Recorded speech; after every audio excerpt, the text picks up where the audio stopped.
Hey everybody, welcome back to A Higher Future. I'm UBC Mignetti, and as always, my partner in good, Dr. Nicole Gravagna. How are you? Hi, UB. I'm doing great. Who are we talking with today? So we are talking to David Katz. He is the founder and CEO of the Plastic Bank. And David, you were introduced to us from a mutual friend, Meredith Bell.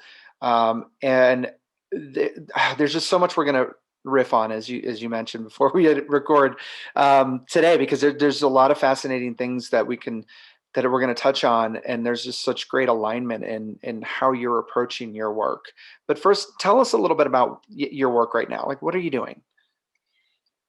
Well, we're monetizing waste. We're alchemists, Mm. truly alchemists. We're using a modern technology to provide alchemy in the world. We're taking what was waste and creating worth.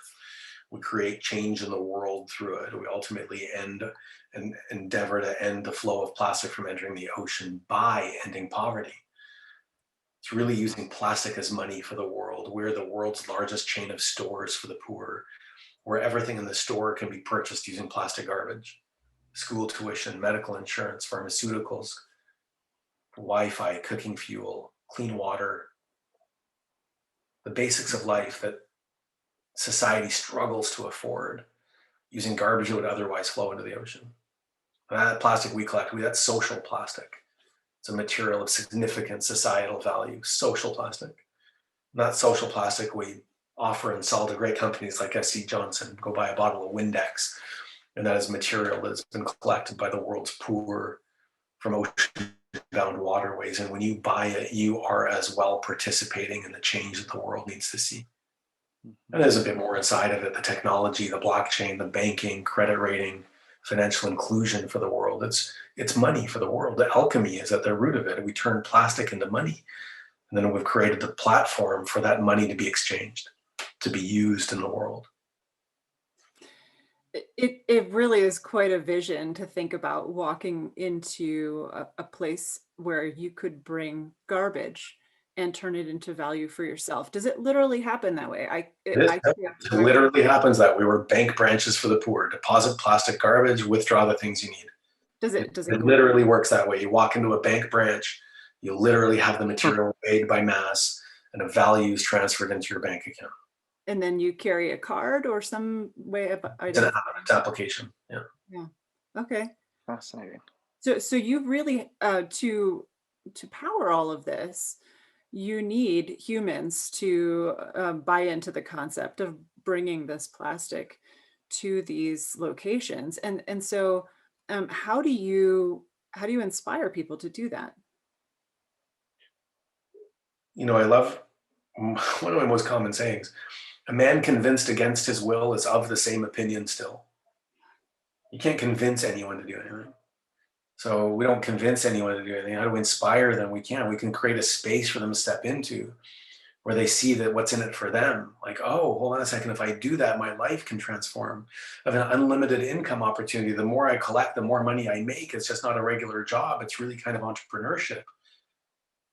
Hmm. Isn't that the epitome of good design, UB? Right? Like, create this space and let somebody make it happen. Well, I mean, to me, that's the direct connect, right, to a lot of people in our audience, right?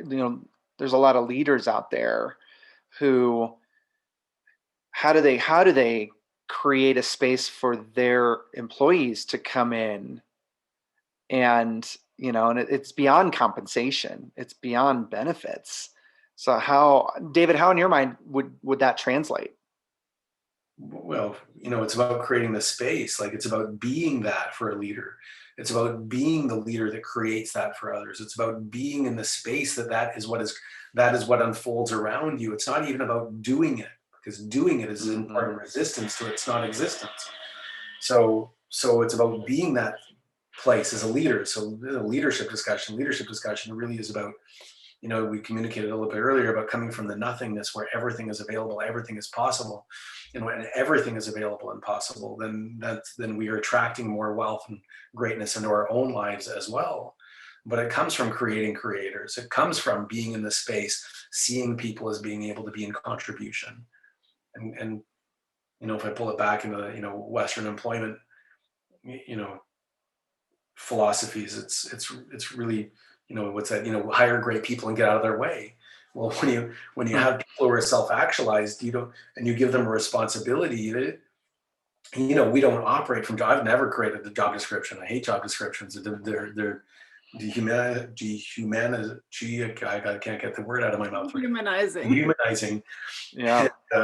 You will do it this way, that way. No, the responsibility is like, new employee that I just had, her responsibility is to build predictability into the company so that it's absolutely predictable. So the supply chain meets the demand. So the predictability, that's the responsibility. I don't know how she's going to do it.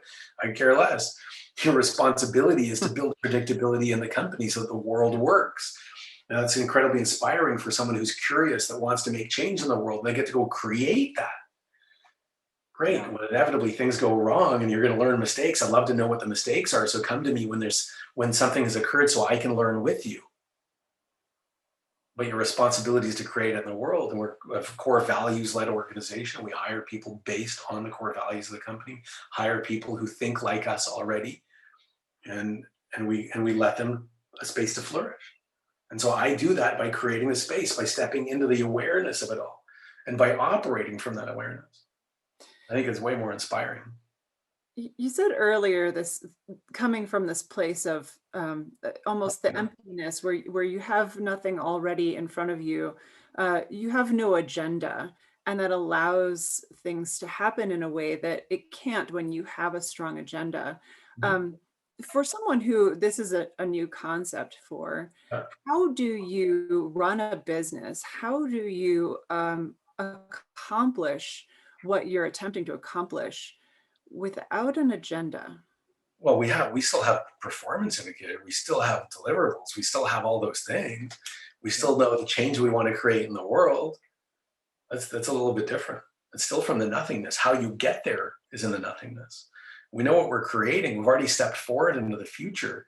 I speak from the future. I live in a place where all material resources are returned into circularity. I live in a place where all material resources are used as money for the world's emerging. I live in a place where we've tipped the scale against those rich, and we give back to the poor. And have been described as, Robin Hood of the ocean, stealing from the ocean, giving to the poor. And that is truly where I step into. That is who we are. I live there. It's already been accomplished. There's the strength of curiosity that you've discussed, but there's another piece of this that you haven't used this word, and it's the diminishment of righteousness. If you were to do this with a righteous attitude, it wouldn't work. Can you talk a little bit about how you avoid coming at this with a righteousness attitude? Lots of that conversation. Lots of things can occur when there's righteousness as well, of course. But does the individual receive the abundance, the gift, the love, the becoming? Do you receive what the world has for you? Are you in line with the infinite and the giving of it all? Probably not. Because when you're coming from the righteousness, you have a morality already. Things are supposed to be this way or that way. And when you're in a this way or that way, you're coming from a finite perspective. You come from it, things being this way. Well, we communicated earlier, you have to empty the cup to refill it. So when it's already full and you think things are away, you're open to nothing new. And so if you want something new in the world, you've got to come at it from a new paradigm, a new perspective. You have to be open to all things. There's no right or wrong except the way that I make it or believe it to be. Things are just things. There's a train of programming that I like. I send staff to landmark programming, and there's a conversation that life is empty and meaningless. And it's empty and meaningless that it's empty and meaningless. I mean, life powerfully is empty and meaningless. Powerfully. The more we come into line with the knowing that it didn't come with meaning, nothing came with anything. We choose the meaning in life, the more powerful we are as an individual. So is it good or bad? I don't know, but I can choose it to be good. That's different. I choose everything to be good. I choose everything to be a lesson in my life. I choose everything as to be an instruction, not an obstruction. I choose everything as the path of my life. Mm-hmm. All of this is for me, the plastic bank. I get the gift out of all of it. I get to become the person who gets to change the world. That's what I get out of it all. It's so beautiful. It's so powerfully profound. And the more that I get to give back to everyone, the more shows up in my life. It's just remarkable. Yeah, you What couldn't what convince me otherwise. what put you on this path? I'm curious, like what were the experiences early on? You started at, I think, Nero Alarms, and now you're here. Like what was your drive? What happened? Wow. Pain, trauma, abuse, Hmm. drug addiction, alcoholism, all kinds of shit, stuff, like life. But the gift of it all is that I've been able to be in a place, I've received the lesson, the gift that I get to look at it all and go, what's in it for me? What's beautiful inside of that? What's the gift inside of it? If I've paid the price, if I've been through all of that, if I've been through the neglect, if I've been through all of it, I paid the price in full, and I paid the price in advance, Hmm. then what's there for me? What's the gift inside of it? What can I take out of this that has me become more powerful and unlimited in the world?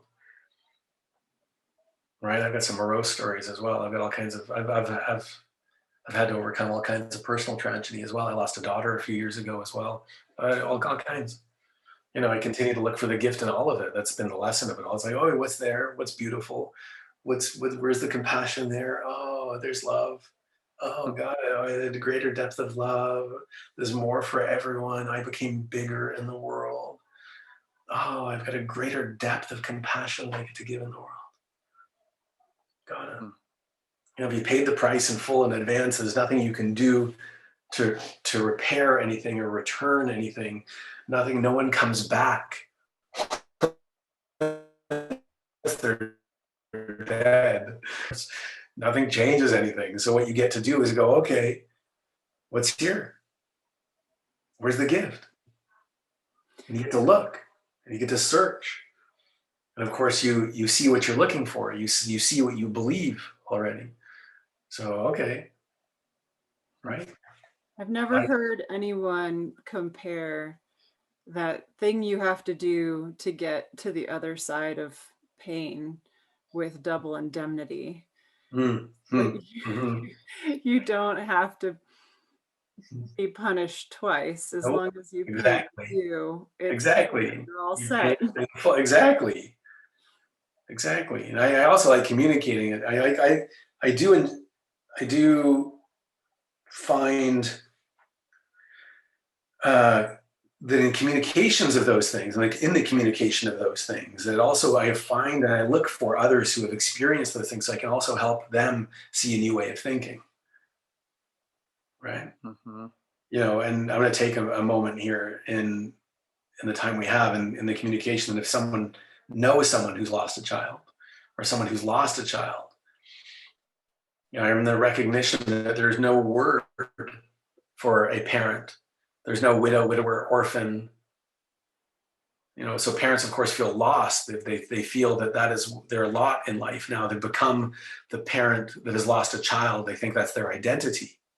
Hmm. And so they have no way to come out of it. And they think societal pressure also, has this, morbid view of people who have lost children. There's this pity. And so they perpetuate a downward cycle. But yet there's so much beauty and gift in it all. And I came across the Japanese art kintsugi. The Japanese art of kintsugi is an ancient Japanese art that takes heirloom family pottery. So it's nothing you can go to the store and buy. It takes your own heirloom pottery, and if it breaks, it glues it together with gold. It brings beauty to the break and highlights the gift of the break. Hmm. So kintsugi is the name I give to parents so that they have a new home. That's beautiful. Mm-hmm. Thank you. And so I want to share that with everyone because there's something beautiful in it when we look. Mm-hmm. Well, and that, what I love is the pain in advance. Like You paid the price. it's you have already, and that's the thing. Like I never even thought about it, but the trauma and I look back and I believe that everybody has some form of trauma, right? That there's a spectrum of trauma and everybody has it, right? And so, but that being able to recognize that, but now in this way, like, yeah, I paid for it already. So What's what am I different? getting for that now? Totally. Right? Like Right. recognizing that there is There's something something good there. that will Right. come from that Be in the is looking. a spectacular mindset. That's Well, and I think that's, curiosity. This is the conversation back to curiosity.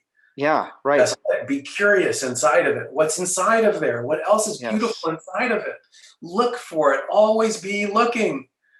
And it's Yeah. always there. Always there. You Always. you answered the question, David, earlier that I asked, which is, how do you teach someone how to look inside someone else to understand what's important? Hmm. And what you just told me is the real answer. It's that if you're not afraid of what is really going to be inside that Right. person, if you've Right. already felt it already, Right. there's Yep. nothing scary that you're going to discover. You're Yeah. willing to hear whatever they have to say. Yeah. Thank you, Nicole, for that. That's beautiful. It touches me too. Yeah. Yeah. Yeah. You can't be afraid. I No. think I haven't really thought of that before. So thank you for that. Yeah, you've got to be curious and compassionate and be able to look. It doesn't matter what it is. And I think this past year, if anything, this past year has taught us, we have to start doing more of that, and particularly organizations and leaders, because their employees are coming to them, right? They want to have these conversations. They have been hurt. There is trauma. There is something, and they want to share that, and they want to be able to bring their whole selves to work. And Yeah. organizations, in order to survive, Not survive, but thrive. And it's not thrive. about, So, yeah, like right. I equate hiring staff to like a restaurant. So it's not, a restaurant will go all through all this effort to have someone come into their restaurant, but it's not actually for the first visit that they're advertising and doing everything. It's for the subsequent visits. It's Yep. the retention that we're after. So you can go through all the process of hiring someone, but if there's no retention, then it's a loss for everyone. Right. It's a loss for society, the energy and the gift of the human. And people are craving purpose. They're craving to be associated with a cause that they themselves can be proud of and inspired by themselves. They want to wake up for something. Mm-hmm. Right. And that's that as well. That's an act of compassion to give them that space, to step forward and create the space for them to step into, that they are that person. You have the ability to make a profound change in the world somehow. We all do. So I think it's more than, and the conversation you're with staffing and the rest of it, and finding a way to go through and find the best of the best. But once you've got them, you've got to keep them, because if you're not, someone else is looking for them. Mm-hmm. So, yeah. Man.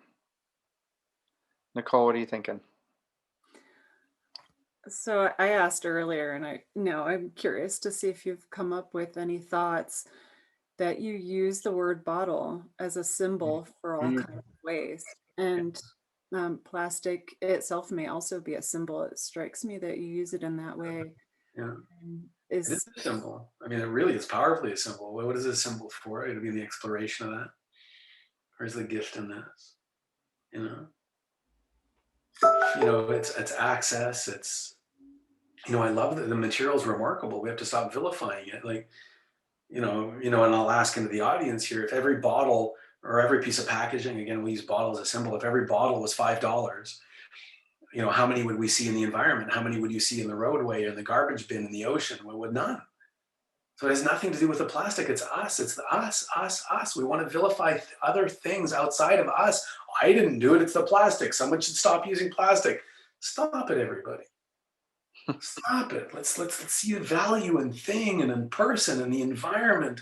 If you understand that the value is more than just a few pennies you paid for it, but the entire life of it. And so what's plastic a symbol for in the end? So it's valuable. for me. So I see it differently. That's the paradigm. That's what I choose it to be.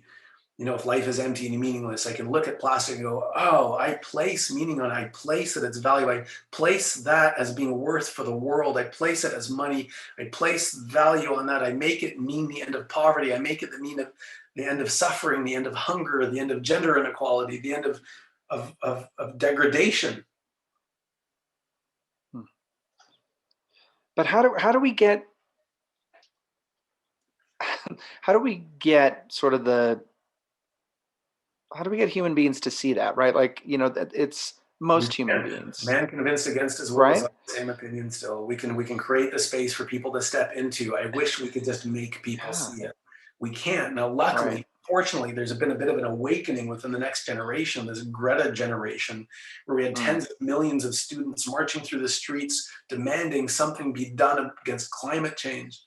Now, that generation as well is not going to stand for the degradation of the environment, whether it be marine or otherwise. They're not going to do business with you. Look at the proliferation of used clothing stores. Look how proud my 15-year-old is that she goes and buys used clothes. She doesn't have to buy something new. She's proud of it. It's a badge of honor now to continue to use and reuse and to not take from society. That's what's occurring. That's the next generation of business. We're about to enter the regeneration economy. I love that. So that is what's unfolding. And so if your business is standing forward, repairing the damage that's been done, that's where they will give you their business, because you are saving them. You are bringing relief to them. You have to authentically stand up and say, I'm going to fix the damage that's been done in the world of mine and my competitors. That's the blue ocean strategy. So that's where we are. Well, I think also we were talking about gamification before we hit record. Sure. So there's also sure. Totally. Well, I think we can redefine that, right? Like, in general, gamification, incentivizing, but I think we can even redefine that to, along the same lines of what you just defined as regeneration. Exactly. Yeah. Everyone's got a favorite radio station, WIIFM, right? Everyone's always listening to it. It's what's in it for me. Yeah. So that's a part of it. What's in it for me? So like when we work on the ground in communities, education, powerfully and super important. But if you're youth and you don't have children, well, what do you want? You want data.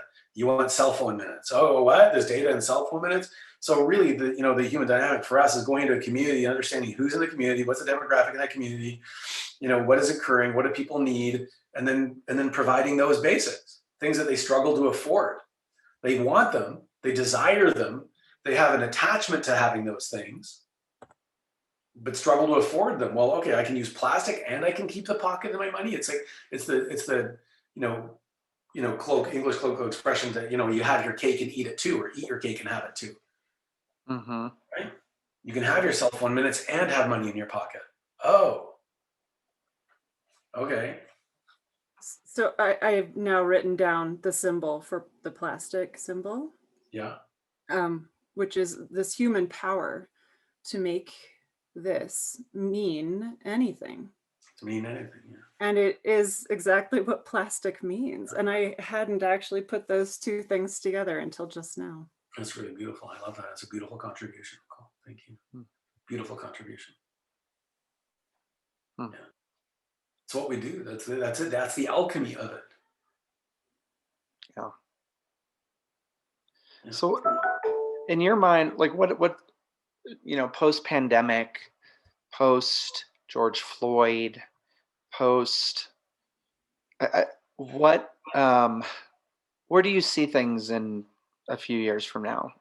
Future of work, future of climate change. Where do you see things? I stand forward for, an awakened society, one that is stepping out of their ego mind and their attachment to thing, because that's what's delivered us to where we are. The degradation of the environment has been taught to us through marketers that have told us that we need bigger, we need more, we need to have newer, we need shinier, we're not good enough yet, thin enough yet, we don't have large enough breasts, whatever else degrading stories we're told. Never being good enough. And I stand forward for a society that awakens from that, steps away from that, gets away from the fashion model on the runway. We have a long way to go, but we'll get there. Where we find purpose, where we find doing well in the world is the new currency. That's the new cool. It's for sure. That's what's emerging right now. Yeah. All the droves of children going to the used clothing store are not worried about being a fashion model. They want to save life. They want to save the environment. They want to save trees. They want to save orangutan. They want to save turtles. They want to save the beach. They see that it is sand passing through their fingers, and they need to hold it. They need to put a grip on it. It's been a big task that we've given them. They're just kids. Yeah. Yeah. Which is why it's more important for us to continue to awaken, as you said, because they're going to need that support. They need it. They need to create a space where they're the Right. ones that are awakening. So I don't know. That's what I do know is that the Earth's going to be remarkable and amazing. There is no question, beyond a shadow of a doubt. The oceans are restored, nature's restored, and the balance of the environment is, never in question again. That is for sure. Now, that'll occur when humans aren't here anymore. So, the Earth is going to survive powerfully. We celebrate Earth Day, but it's not Earth Day. It's Save Humanity Day. It's going to be great. Right. We look back strong and be happy when we're not here. We act like a virus and a host, mutating. So true. What I get to do in the period of time then is to remove suffering, to give a space of it, to create an equilibrium, find balance, give people an opportunity to be in balance of it all. There's lots of work to be done. And then we need an army of people doing an army of amazing, beautiful things like what we're doing. So it's bigger than any one man to do things. Right? I mean, look how many, I'm not sure what cities you guys are in, but I'm here in Vancouver, and I could tell you there's probably, I don't know, somewhere between 300 and 500 plumbers in the city. How many people are trying to save the ocean? 3. Right. So, how many people are truly powerfully trying to end, gender inequality in the world? None. Right. It's not the easy path that gets us there. Mm-hmm. Yeah. Well, yeah, I think you're right. We have a lot of work, but I'm glad that we're on this journey together. Thank you, David. This was super inspiring and amazing conversation. Thank you. It was really beautiful. Thank you for the questions that made it so. Absolutely. And thank you all for continuing to watch A Higher Future. Check us out. Apple, Spotify, all kinds of other places. So thank you all very much. Take care.